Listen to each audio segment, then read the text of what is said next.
Ciao a tutti e ben ritrovati sul mio canale. Come state? Tutto bene? Com'è stata la settimana, il giorno? Perché obiettivamente escono tutti i giorni questi video. Com'è stato ieri?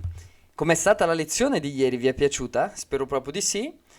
Scrivetemi, ripeto sempre, nei commenti, ricordatevi, fare le domande serve a crescere, ci serve a crescere e serve soprattutto per noi stessi, non serve per me che sto parlando perché mi sento poi bravo a rispondere alle domande, serve per voi per capire meglio dei concetti che possono esservi utili.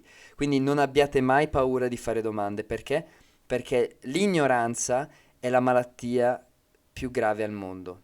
Curatevi come ci si cura, informandosi, essendo curiosi, fate domande, leggete libri, mi raccomando, ok? Quindi mi aspetto tanti commenti sotto questo video e tanti like, sì dai, anche tanti like, perché no? Oggi andremo a parlare di un argomento che non c'entra proprio con il Forex, ma che comunque dà al mondo del Forex delle oscillazioni non indifferenti. Perché? Perché parleremo dell'inflazione. L'inflazione ovviamente riguarda le monete, tutte le monete al mondo. Perché? Perché l'inflazione, diciamo, aumenta quando aumenta anche la quantità di banconote che si stampano, la quantità di soldi che ogni stato emette. Cosa significa? Adesso mettiamo caso, allora c'è stato un esempio clamoroso in America che nel 2020 gli Stati Uniti, quindi USA, ha stampato il 40% di tutte, di tutti i dollari mai stampati nella storia degli USA. Cioè, vi rendete conto? In un solo anno questi signori hanno stampato quasi la metà delle banconote mai stampate negli Stati Uniti d'America. È un dato vergognoso, vergognoso. Perché? Perché poi all'epoca, perché si parla di all'epoca, perché adesso è cresciuta ancora, l'inflazione era al 7%. 7%. Cosa significherà? Magari dite, dai, buono, buono l'inflazione al 7%. No, è un bel numero, è positivo. Il problema è che lavora al contrario. Più è positivo, più sale e peggio ne risentono le persone. Perché? Cosa significa? Che ogni anno ciò che tu hai in banca perde il 7% di valore d'acquisto. Noi attualmente in Italia oscilliamo tra il 3 e il 4%, ok? Oscilliamo in questa cifra qua. Quindi tu metti caso che hai, facciamo finta, 10.000 euro in banca. Non ho mai l'euro, mettiamo il dollaro ma facciamo finta che sono euro. Tu l'anno prossimo non avrai più 10.000 euro. Adesso facciamo finta che non prendiate lo stipendio, parliamo soltanto di 10.000 dollari, di 10.000 euro, ok? Tu l'anno prossimo, senza fare niente, cioè senza acquistare nulla, avrai, ed è un dato di fatto, 9.600 dollari. Che tu potrai dire, ma non me li scalano, no? Effettivamente non te li scalano, ma tu quello che prima pagavi 10.000 dollari, adesso non puoi più acquistarlo. Perché? Perché tu hai un valore di acquisto di 9.600 euro. Quindi mettiamo caso l'esempio eclatante, il latte. Il latte. Io mi ricordo che quando ero bambino oscillava tra un euro, facciamo anche 90 centesimi, allora 0,9 euro e un euro, ok? E già un euro all'epoca si diceva Madonna quanto costa. Adesso il latte costa 1,69 euro. Quando siamo fortunati comunque, perché ci sono alcune marche che costano anche molto di più. Quindi capite bene che eh, non è un bene quando uno Stato stampa delle banconote, anche se magari può sembrare come una cosa positiva, non lo è.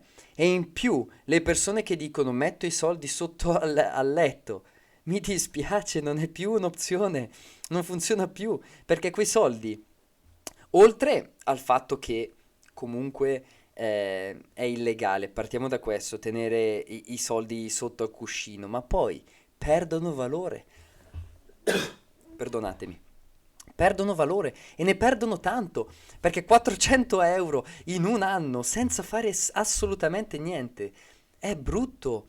In più cosa comporta anche l'inflazione? L'inflazione comporta anche che tutto il resto aumenti, perché il latte, la benzina, oltre alle accise che abbiamo soltanto noi in Italia, oltre a quelle e oltre alla questione politica di tutto quello che sta succedendo, tutto il resto costa di più.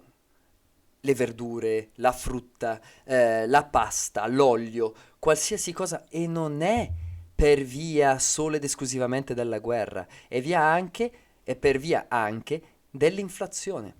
E qual è il vero problema? Perché se fosse solo l'inflazione non sarebbe un problema logicamente, ma il problema è anche gli stipendi. Gli stipendi non aumentano.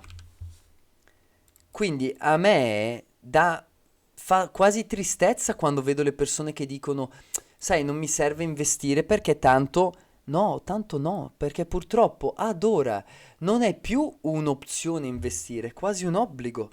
Perché tu nel momento in cui non investi, i tuoi soldi perdono valore. Nel momento in cui investi, fai guadagnare valore.